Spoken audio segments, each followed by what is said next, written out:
Welcome to the Balanced Badass Podcast, the show for multitaskers determined to stay balanced and badass without losing their minds. Every week, we help you manage your overflowing calendar and household, making sure you still have time to breathe, laugh, and savor that much-needed glass of wine at the end of the day. Think of this podcast as your weekly dose of practical advice, humor, and tough love, just like catching up with a friend who really gets it.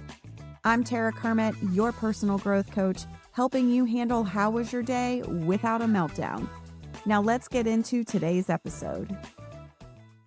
I want to start today's episode by telling you about one of my clients. He's been with the same company for over a decade now, and he's been quite successful, really. He's been climbing the ladder, consistently getting promoted. He's trusted with big projects, leading teams, mentoring others, all the things that from the outside would make it look like he was thriving. But when he came to me, he wasn't quite thriving. He was dealing with all of the classic signs of burnout, complete exhaustion, major cynicism, and a whole lot of self-doubt. In the eyes of his employer, he was still doing the job well, but it was taking more and more out of him just to keep going. Behind the scenes, he was questioning everything: his motivation, his direction, whether this role or even industry was the right fit for him anymore. We started working together because he knew something had to change. But even though he wanted out, he felt stuck. He really struggled with picturing what else was possible for him. He had been in the same company for so long that everything outside of it felt vague and honestly out of reach for him. He couldn't see how his skills translated. He couldn't even imagine a different kind of role, let alone a different kind of life. And that all tracks because when burnout sets in, it clouds your ability to see beyond what you've always known. It often makes you feel like your only choices are to stay miserable or risk everything by blowing it all up. But there's so much more in between. There are other possibilities to consider. And so that's what we've been doing together, mapping the landscape of what's next for him, exploring all the potential possibilities, testing the assumptions that he's internalized, and rebuilding his sense of agency one tiny experiment at a time. I'm going to walk you through the framework we've been using that'll help you explore career moves in a way that hopefully feels strategic, aligned, inspiring, and yes, doable. Now, after hearing that story, you might be thinking it sounds familiar. You might be someone who's been showing up day after day, doing what you've always done, trying to hold it all together, but really you're falling apart. You know something needs to change. You know this isn't sustainable. But when you try to think about what's next, your brain just kind of blanks out, which makes perfect sense. When you've been living in a chronic state of stress, which is what burnout is, your body and brain prioritize short-term survival over long-term vision. Your focus narrows, and even the idea of dreaming about what's next feels quite impossible. You might notice it as brain fog, that weird, heavy kind of mental fatigue that makes even basic tasks harder than they should ever be. Or maybe it's showing up as indecision where no option feels quite right, but the pressure to choose something still looms over you. You might bounce between wanting to quit everything and fearing the uncertainty of making any move at all. Some days, even scrolling LinkedIn may feel like too much. That's all because your brain is doing what it's wired to do under prolonged stress: conserve energy and reduce threat. The part of your brain that's in charge of executive functioning goes offline when your nervous system is overwhelmed. And it stays offline until your system starts to feel safe again. Your body is doing what it has to do to keep functioning at a basic level. And it's essentially protecting you from more decision fatigue, disappointment, and depletion. This is the part where most career advice falls apart because it assumes that you're operating from a well-resourced place.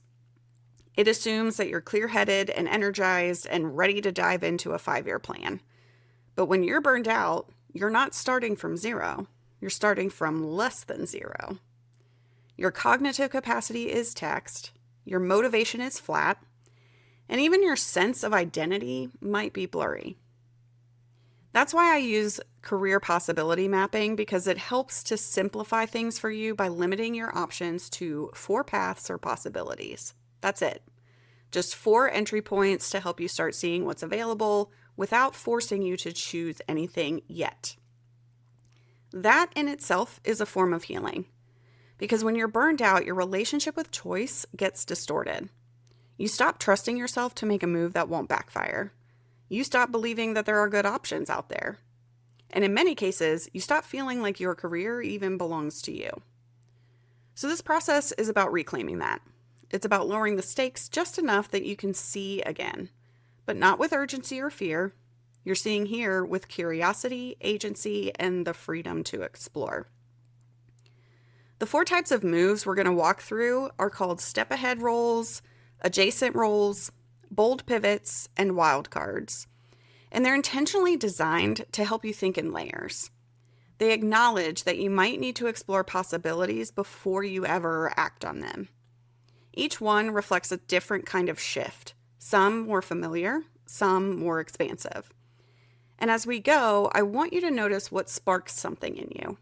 Maybe curiosity, maybe a little relief, and maybe just the tiniest sense of something that's worth exploring. So let's start by breaking down the first path, step ahead roles. This is the one most people default to when they start questioning what's next. It's the title up, the promotion, the logical next step based on where you've been and what you've done. It's familiar, it's measurable, and let's be honest, it's what we're taught to want. It fits neatly into the narrative of growth, advancement, and success, whatever that is. It might look like moving from manager to senior manager, from associate director to director, from project lead to head of something. It might even be a lateral title with more scope, budget, or visibility. So if you've been thinking maybe you just go for that director level title, or if you get that raise, or lead a bigger team, or land a more high profile project, then maybe you'll feel better. You're not wrong for thinking that. That's the story a lot of us have been given. More responsibility equals more impact, and more impact equals more fulfillment. Now, for some folks, this really is the right next move. You've been working hard, you've built experience, people see you as ready for more, and maybe you even see yourself that way too. Sometimes what you need is a role that gives you more influence or autonomy, better pay, or the ability to finally lead in your way instead of just making a total pivot. But when you're burned out, it's really important to pause and ask why this path is showing up first. When you're in survival mode, like we talked about, the familiar path often feels like the safest one. And the next rung up the ladder offers the illusion of relief. And sure, sometimes that's exactly what happens. But other times, the step ahead role doesn't actually fix the problem, it just amplifies it. If the real issue is that your workload has been unsustainable, or that you've been absorbing emotional labor without support, or that the culture around you rewards burnout, then stepping further into that system might just mean inheriting more of that same shit. And that's true whether it's an internal promotion or a shiny new job at another company. There are absolutely times when a step ahead role can support your recovery. Maybe you're stepping into a healthier culture. Maybe you're moving into a role with more autonomy, more strategic influence, or a leader who actually respects boundaries. Maybe it's finally a chance to lead in a way that feels aligned with your values. But that only works if you intentionally evaluate the environment, not just the opportunity. Because when you're burned out, your system is already stretched thin. You don't have the margin to take on more of the same in a different package. So if you've been tapped for a promotion or you're eyeing that next level role somewhere else, this is the time to ask some questions. Does this role offer better conditions or just a bigger scope? Does the culture of this team or organization support your boundaries? Do you actually want this job, or do you just feel like you're supposed to want this job? Because let me tell you, chasing a promotion out of pressure or fear will almost always take you further out of alignment. So look at the day-to-day demands of the role. Think about your current energy. Ask what kind of support you'd need to thrive and whether that support exists. Step ahead roles aren't necessarily good or bad. They just need to be evaluated honestly like any other opportunity or path. Now let's move on to the second path on the map, adjacent roles. An adjacent role is one where you take your current skill set, experience, and strengths and apply it somewhere new. That might mean shifting departments or industries, but you're not reinventing the wheel here. I've seen this play out in so many ways. Folks who moved from HR business partner roles into people experience design. Same foundational skills like listening, communicating, solving for human needs, but with more room for creativity and probably less emotional triage. Or folks who shifted from nonprofit program management into operations in the corporate world, bringing their systems thinking and stakeholder management to a place where they could work more sustainably with better resources and support. What makes these moves so meaningful is that they're not about abandoning what you know. They're just about redirecting it. Adjacent roles also help rebuild confidence when burnout has eroded your sense of competence, because the learning curve isn't as steep. You're still in your zone of expertise, but you get to experience it in a new environment. That shift alone can help you see yourself differently. Sometimes just hearing people react to your work with fresh appreciation is enough to remind you of what you're capable of. That said, adjacent roles can also be hard to spot. When you've only worked in a certain field or followed a very specific path, it's easy to assume your skills are only useful there. But that's rarely true. You just need to zoom out far enough to see where else those skills show up. I have no doubt that you are sitting on a goldmine of skills you haven't even thought to leverage in new ways. Things like conflict resolution, cross-functional collaboration, internal coaching, systems thinking, change management. These are all competencies that show up across industries. They just need a new container. The adjacent role path often feels safer than a full pivot, but still energizing enough to breathe new life into your career. It allows you to bring the best of your past with you while also leaving behind the patterns, environments, or leadership dynamics that were hurting you. If you're curious about this path, ask yourself, where else could my skills thrive? What kinds of work feel familiar? Who's already doing something that looks like a slightly different version of what I do now? Examine what parts of your current role you enjoy the most and then reverse engineer from there. Where else could you use those same muscles but with different expectations, rhythms, or goals? This is also a great time to tap into your network to gather intel. Reach out to people doing things that look interesting and ask what their work actually feels like day to day, what they spend most of their time doing, what they love, and what wears them out. Gather the data, see what's out there. Adjacent roles might not be the sexiest option on the map, but they're a good path to consider. Okay, let's keep going. Next up is bold pivots. This is the one that often feels both exhilarating and terrifying at the same time, because a bold pivot means leaving the world you've always known and stepping into something that feels unfamiliar. Not totally random, but definitely different. Unlike adjacent roles where your skills stay in a similar container, bold pivots stretch you into a new field, a new industry, or a different kind of role altogether. You're translating what you've done into something new. And when done intentionally, this kind of move can be one of the most life-giving parts of burnout recovery. A bold pivot often comes after that moment when you realize deep down that you've outgrown what used to fit. The work that once energized you now drains you. The mission you used to connect with doesn't quite hit the same anymore. You've changed and your work hasn't kept up. Even when this kind of change feels right, it can also feel really scary. If you've spent your entire career in, say, higher ed, or corporate, or nonprofit leadership, it's hard to imagine who you are outside of that system. Even if the system's been toxic for years, it's still familiar. You still know how to succeed in it. Kind of. A bold pivot asks you to step into something new, something you haven't mastered yet. And that can be incredibly uncomfortable, especially if your self-worth has been built around being competent, prepared, and exceptional at what you do. But a bold pivot doesn't mean starting from scratch. It really means starting deeper. Taking everything you've learned, everything you've mastered and have had to navigate, and channeling it in a new direction.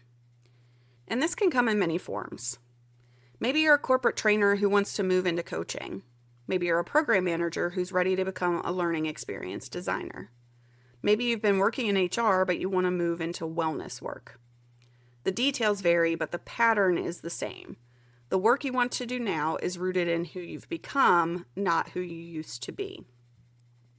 That said, this path requires a different kind of energy. It takes reflection. It takes curiosity. And it takes some self-permission to be in that messy middle where things feel exciting and unclear all at the same time. The key here is to start prototyping. Low-stakes experiments that let you try before you buy, if you will. Take a course in something that you're curious about. Offer your skills to a friend or colleague in a different industry. Volunteer. Start a side project. Test it. See how it feels in your body. Notice what lights you up. One of the biggest lies burnout tells us is that if we don't get it right the first try, it's all going to fall apart. But bold pivots are rarely one clean jump. They're usually a series of adjustments, feedback loops, and mindset shifts. The clarity comes through action, not before it. Bold pivots also require a shift in identity. You have to be willing to let go of the title, the industry credibility, the comfort of being seen as an expert. You have to be willing to be new at something, to be a learner again. And remember, your bold pivot doesn't have to make sense to everyone. If this is the path that helps you feel like you again, that's reason enough to follow it.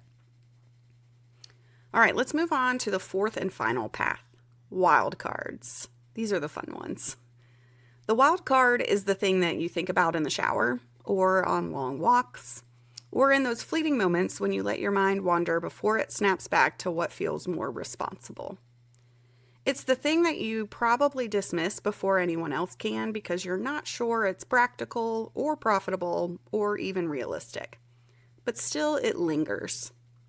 It's the dream idea, the creative project, the business that you've always wanted to start, the book that's been taking up real estate in your mind for years, the retreat center, the nonprofit, the podcast.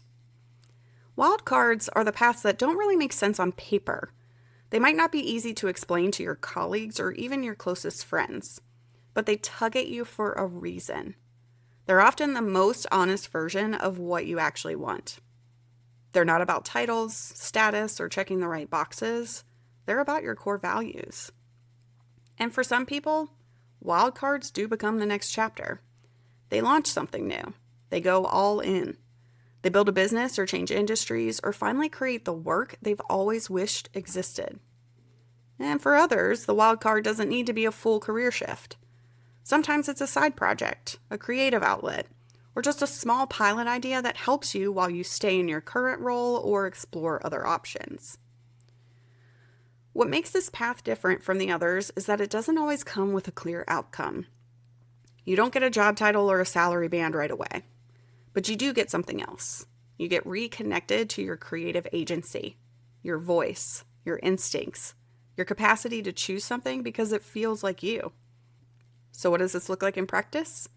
It might look like carving out 1 hour a week to start writing again, launching a private Substack, offering a mini workshop to your community, taking a course that has nothing to do with your current job but everything to do with your curiosity, creating something just for the joy of it, starting messy, starting small, starting without knowing where it's going to lead. Sometimes these experiments grow into something bigger, and sometimes they don't. But even if your wild card never becomes your full-time job, the act of exploring it is still healing. It's a reclamation of your voice, your creativity, your agency, and your sense of possibility. And just like the other 3 paths, it's not about commitment, it's about exploration. So now that we've walked through the 4 paths, step ahead roles, adjacent roles, bold pivots, and wild cards, I want to show you how to start using this framework. One of the best things you can do after this episode is carve out maybe 20 or 30 minutes and actually brainstorm ideas in each of the 4 categories. So maybe for step ahead roles, you're writing down that leadership role that you've been offered, or something similar at a different company that gives you a seat at the table that you've earned. For adjacent roles, maybe you list what other department you've always been curious about, or a function that overlaps with your strengths but would take you out of the mess that you're in now.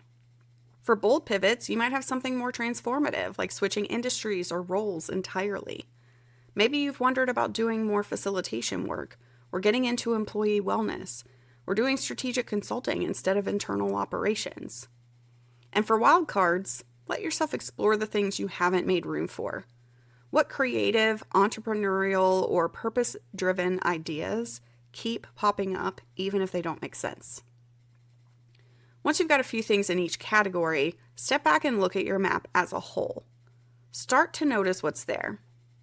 Are there patterns in the kind of work that you're drawn to? Are there recurring themes like flexibility, creativity, collaboration, purpose, structure, freedom, anything like that? Do you see connections between the paths? Could there be some overlap? Could you marry some of the ideas together? Like maybe your bold pivot is into nonprofit work and your wild card is a passion for home decor and content creation. What if those could intersect, like doing home staging or storytelling work for an organization like Habitat for Humanity? Suddenly, it's not a choice between stability or creativity, mission or money. It's a custom path that pulls threads from multiple parts of your map.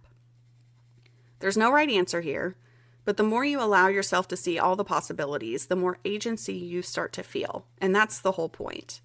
Not to pick the perfect job, not to solve everything overnight, but to remember that you have options. Your career possibility map isn't something you should do once and forget. You can revisit your map as your energy shifts, as your confidence rebuilds, and as new ideas come to the surface. Think of it as a living tool. And if you need help sorting through it or you want to build this out with support, you know exactly where to find me. All right, that's all I have for you today. I definitely encourage you to take some time this week, this month, whatever, to work through your career possibility map.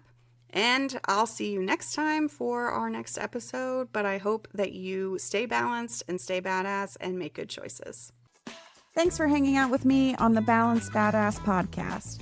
I hope today's episode brought you a little more balance and a lot more badass in your day.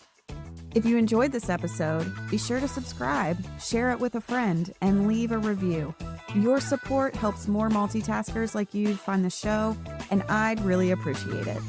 Until next time, take care of yourself and make good choices, friend. I'll catch you next week.